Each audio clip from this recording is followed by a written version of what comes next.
الحمد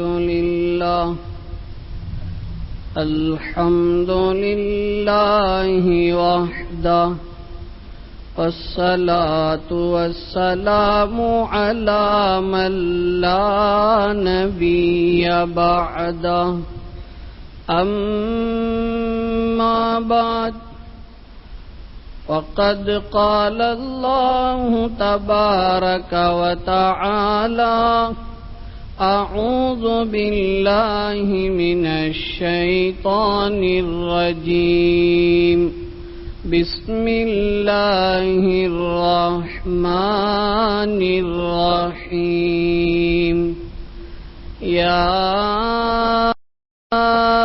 أيها الذين آمنوا كونوا قوامين بالقسط شهداء لله وقال تعالى وأقيموا الشهادة لله صدق الله مولانا العظيم. قابل قدر معزز سامعین، السلام علیکم ورحمۃ اللہ وبرکاتہ.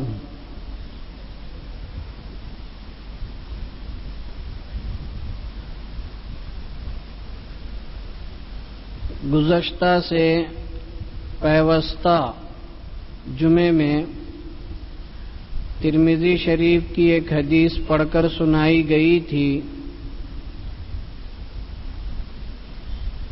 لیکن وقت نہ ہونے کی وجہ سے اس کے متعلق کوئی بات سامنے نہیں آئی.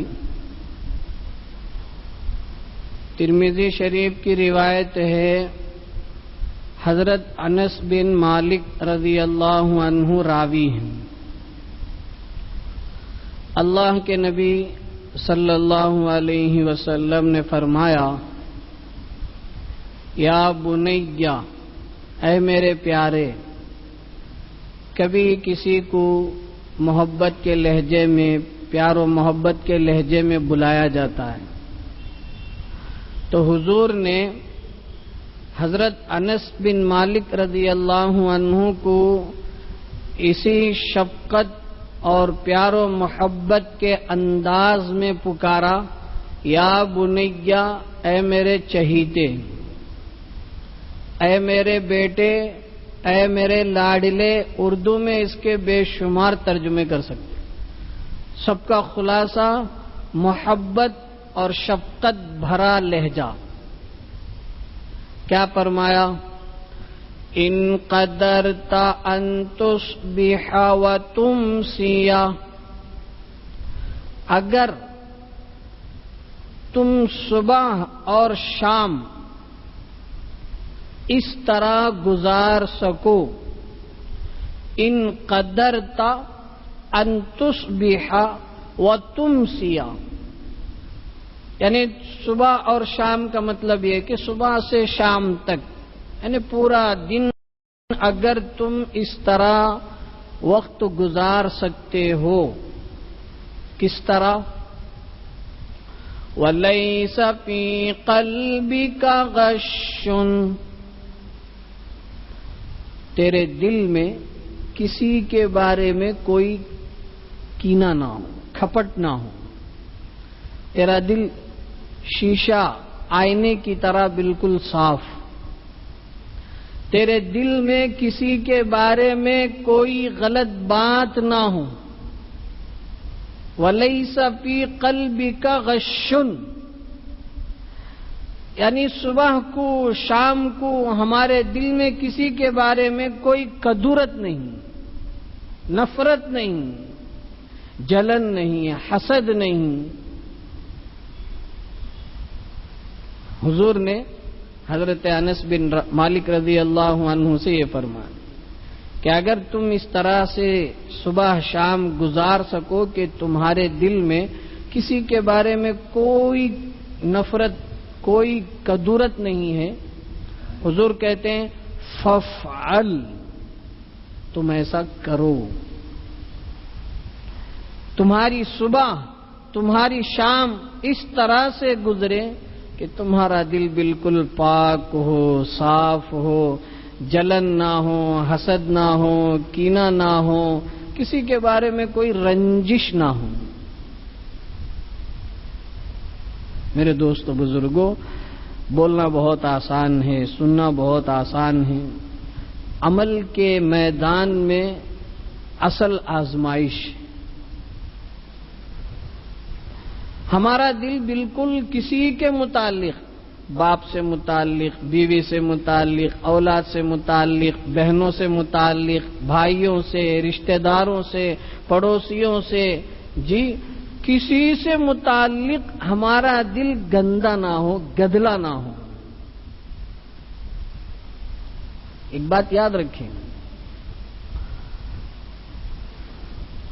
اللہ کے نبی علیہ الصلوۃ والسلام نے ایک لمبی روایت کے آخر میں یہ فرمایا، سنو، انسان کے جسم میں ایک گوشت کا ٹکڑا ہے، ان فی الجسد لمضغۃ، انسان کے جسم میں ایک گوشت کا ٹکڑا ہے، جب وہ گوشت کا ٹکڑا اذا صلح الجسد کلہ، جب وہ گوشت کا ٹکڑا صحیح درست ہوتا ہے تو پورا جسم صحیح سالم ہوتا ہے. وَإِذَا فَسَدَتْ، اور جب وہ بگڑتا ہے، خراب ہوتا ہے، فرمایا فَسَدَ الْجَسَدُ كُلُّهُ، سارا جسم خراب ہو جاتا ہے.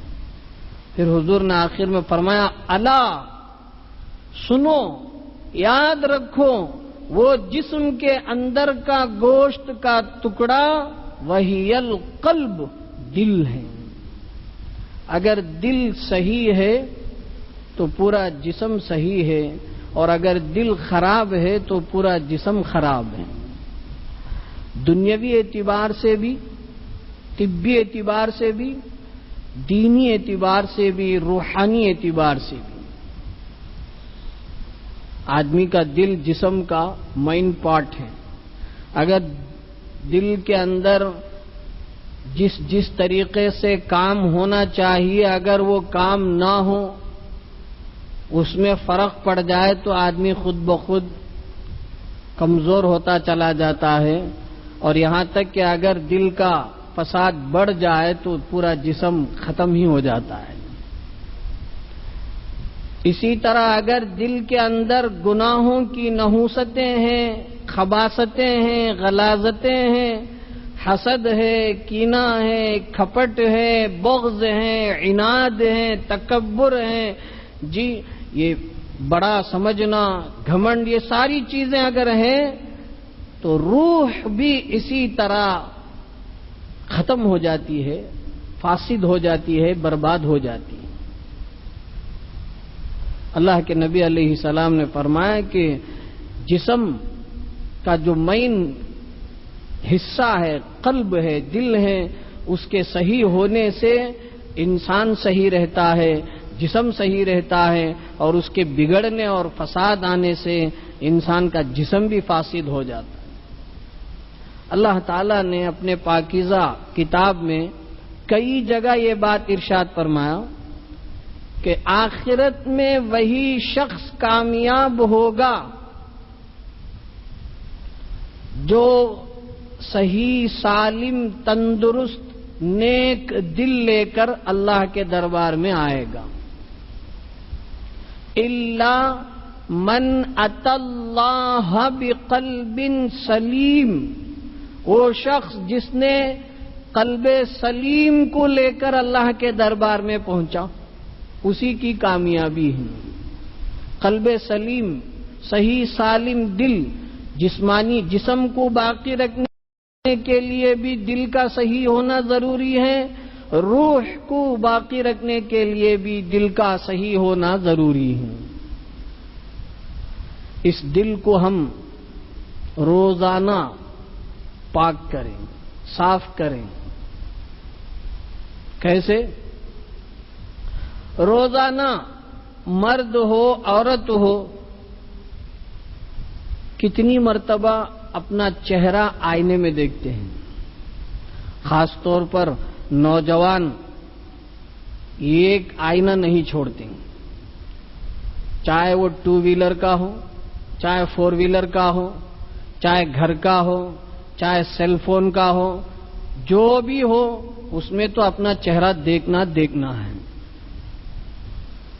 آدمی جیسے اپنے چہرے کو دیکھ کر اس کی اصلاح کرتا ہے، اس کو درست کرتا ہے، کیونکہ آئینہ یقیناً آدمی کے چہرے پر ہونے والے داغ کو، خرابی کو بتا دیتا ہے کہ بھئی تمہارے چہرے میں یہ خرابی ہے، یہ پنسی ہے، یہ پھوڑا ہے، یہ کالا دھبا ہے، یہ فلاں ہے، تو آدمی اس کو ٹھیک کرتا ہے۔ فرمایا کہ اہل دل دل والے،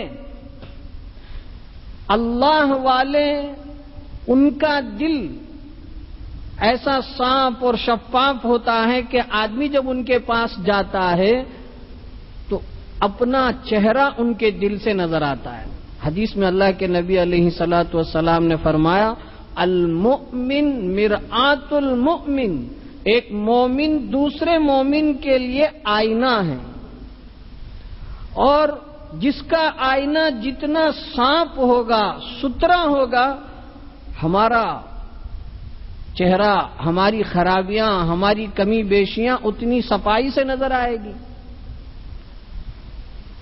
تو اگر ہمارا دل ہمیں سلیم بنانا ہے، صحیح بنانا ہے، تو اصل میں جو دل والے ہیں، اہل دل جو ہیں، ان کی مجلسوں میں ہم جائیں، ان کے پاس ہم جائیں، اپنی اصلاح کریں۔ اس کے بغیر دل صاف ستھرا ہو محال ہے، مشکل ہے۔ ہر دور میں یہ طریقہ رہا ہے کہ آدمی اپنی دل کی صفائی کے لیے انہی کے پاس جائیں۔ جیسے آج کے دور میں سمجھنے کے لیے، جی پہلے شروع میں ایک ہی ڈاکٹر سب بیماریوں کا علاج کرتا تھا، ڈاکٹر ایک ہی ہوتا تھا، اس کے پاس کان کا بھی علاج ہوتا تھا، آنکھ کا بھی علاج ہوتا تھا، ناک کا بھی ہوتا تھا، گلے کا بھی ہوتا تھا، ہارٹ کا بھی ہوتا تھا، جتنی بیماریاں ہیں سب کا وہی علاج کرتا تھا۔ لیکن ترقی پہ ترقی کا یہ حال ہوا، اب جسم کے ایک ایک پارٹس کے لیے ایک ایک ڈاکٹر الگ الگ ہیں۔ آپ کو آنکھ کا دکھانا ہے تو آنکھ کے ڈاکٹر کے پاس، کان اس کے لیے الگ، ناک اس کے لیے الگ، جی گلا، دل، پھیپھڑا، گردہ، فلاں الگ الگ اس کے اسپیشلسٹ ہیں، ماہر ہیں کہ ان کے پاس جاؤ۔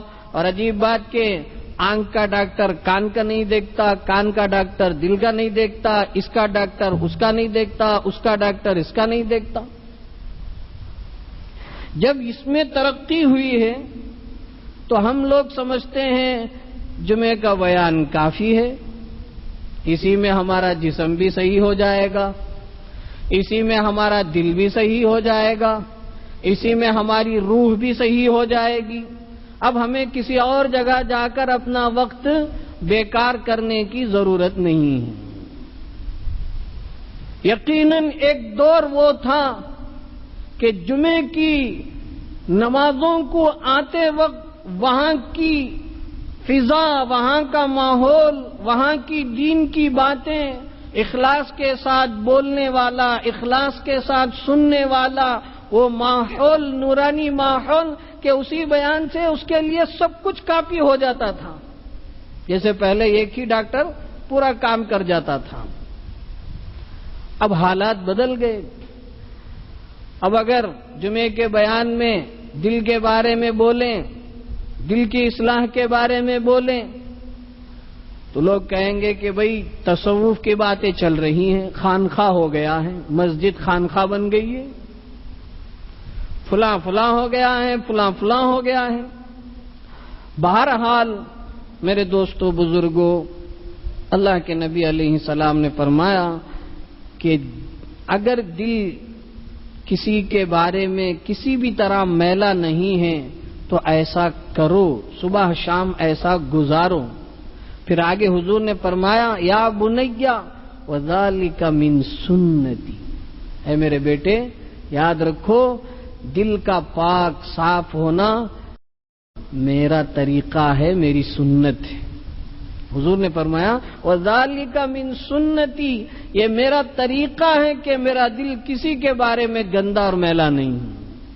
پھر آگے حضور نے فرمایا ومن احیا سنتی، جس نے میری سنت کو زندہ کیا، جس نے میرے طریقے کو آباد کیا، فرمایا فقد احیانی، اس نے گویا کہ مجھے زندہ رکھا۔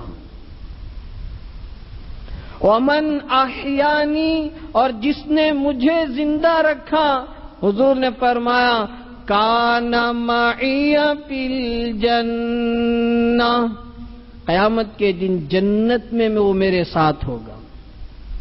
حضور کی جنت میں معیت، صحبت اگر کسی کو ملنی ہے تو اس کے لیے اپنے دل کو پاک صاف رکھنے کی ضرورت ہوگی۔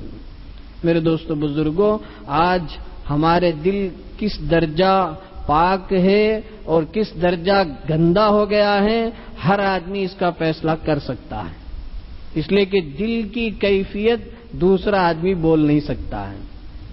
میں کسی کے بارے میں نہیں کہہ سکتا ہوں کہ ان کا دل کیسا ہے، ظاہر کو دیکھ کر تو بتا سکتے ہیں لیکن باطنی کیفیت کا علم ہمیں نہیں ہے۔ ہر آدمی من آنم کے من دانم، میں جانتا ہوں کہ میں کیا ہوں، میرا ایڈریس مجھے معلوم ہے، میں کس پانی پر ہوں مجھے معلوم ہے۔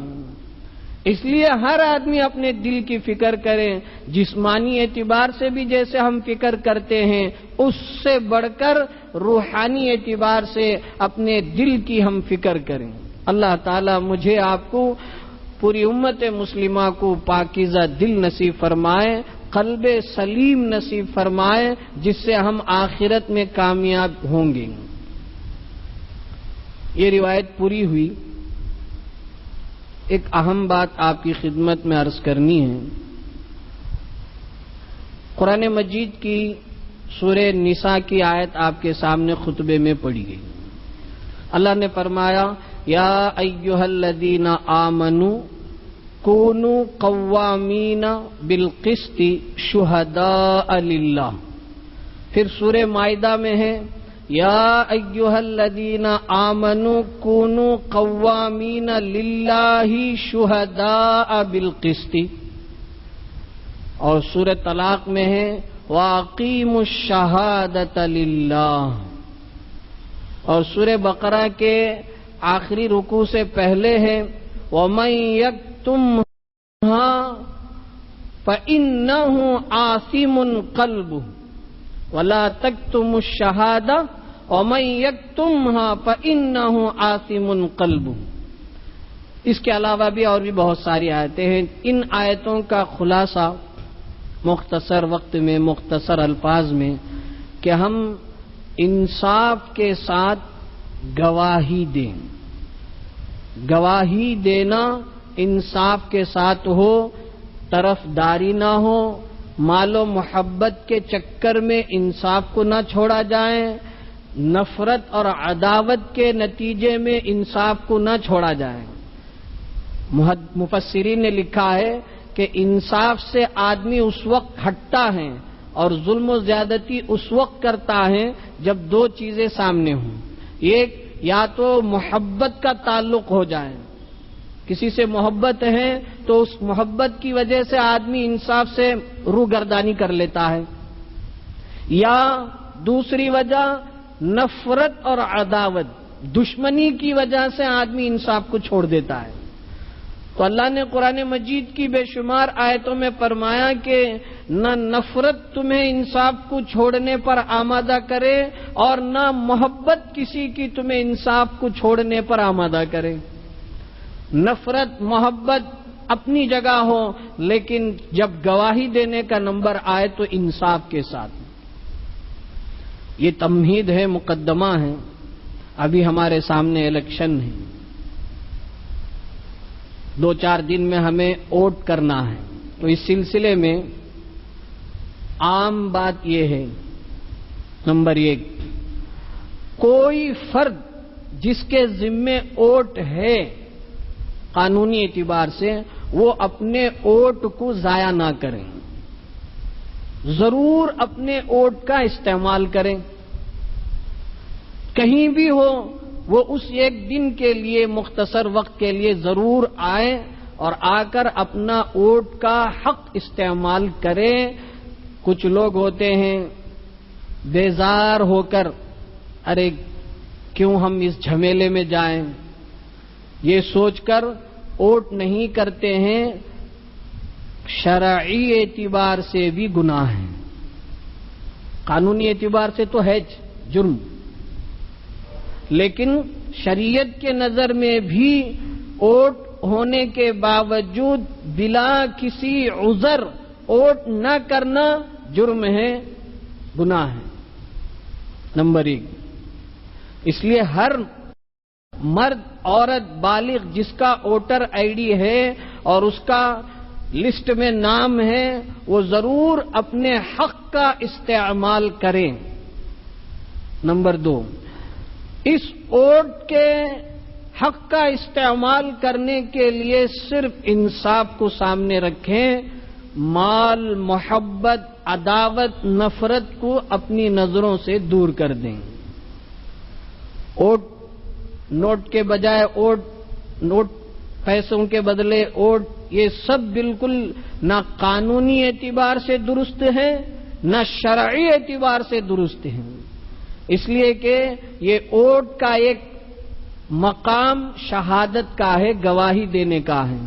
جیسے کسی چیز کی گواہی دینے کے لیے اجرت اور عوض لینا حرام ہے، اسی طرح ووٹ کے لیے پیسہ لینا حرام ہے، ناجائز ہے۔ زبردستی لا کر دیتے ہیں، کیا کریں؟ عام طور پر لوگ لینے کے بعد سوال کرتے، جی پیسہ لا کر گھر دھن کر لا کر دے دیے، کیا کرنا؟ میرے دوستو بزرگوں، اگر انگار کا کوئی چھوٹا سا ڈلا، چنگاری ہمارے ہاتھ میں کوئی زبردستی رکھ دے تو ہم یہ کہیں گے کہ زبردستی رکھ دیے ہیں اس لیے اس کو ہاتھ ہی میں پکڑ کے رکھیں۔ کوئی عقل مند ایسا نہیں کرے گا۔ تو بالکل اسی طریقے سے ہیں، جو غلط ہیں غلط ہیں، اس لیے اس چیز میں مرد حضرات کے پاس یہ چیز نہیں پہنچائی جاتی ہے، اس لیے کہ وہ کبھی دو ٹوک کہہ دیتے ہیں، انکار کر دیتے ہیں۔ مرد حضرات جب نہیں رہتے ہیں تو مستورات میں یہ چیز پہنچائی جاتی ہے، عام طور پر یہی ماحول ہے۔ تو ہم خود بھی آگاہ رہیں اور اپنی مستورات کو بھی اس چیز کی طرف توجہ دلائیں۔ نمبر 3، ووٹ شریعت کی نظر میں شہادت کا درجہ رکھتا ہے، سفارش کا درجہ رکھتا ہے، وکالت کا درجہ رکھتا ہے۔ شہادت یعنی گویا کہ ہم جس کو ووٹ دے رہے ہیں، یہ مطلب یہ ہے کہ ہم اس کی گواہی دے رہے ہیں کہ یہ اہل ہے۔ سفارش کا مطلب یہ ہے کہ ہم پوری قوم کی طرف سے سفارش کر رہے ہیں ووٹ ڈال کر کہ بھئی یہ لائق ہے، اس کو کام ذمہ داری دی جائیں۔ اور وکالت کا مطلب یہ ہے کہ یہ ہم پوری قوم کے لیے خدمت کرے گا، امانت دار ہیں، دیانتدار ہیں، اس لیے اس کو ووٹ دیا جائے، یہ ہماری طرف سے، سب کی طرف سے وکیل ہم اس کو بنا رہے ہیں۔ شہادت کے لیے، سفارش کے لیے، وکالت کے لیے انصاف پیش نظر ہو، اس میں طرفداری، محبت، عداوت ہماری نظروں میں نہ ہو۔ اب آخری چوتھی بات یہ ہے کہ ووٹ کس کو دیا جائے، ایک اہم مسئلہ اور مرحلہ ہے۔ میرے دوستو بزرگوں، اس وقت آزمائش کا دور ہے، اس لیے ہر فرد جس کے ذمے ووٹ ہیں، اللہ نے اسے عقل دی ہے، سمجھ دی ہے، وہ حالات پر نظر دوڑائے اور حالات کو سامنے رکھتے ہوئے، اس وقت دشمن سب برابر ہیں، مصیبتیں سب طرف سے برابر ہیں، اس لیے فقہ کا ایک اصول ہے کہ اگر دو مصیبتیں سامنے آ جائیں، احون البلیتین، دو مصیبتیں سامنے آ جائیں تو اس میں جو کم اور ہلکی مصیبت ہے اس کو برداشت کر لیں۔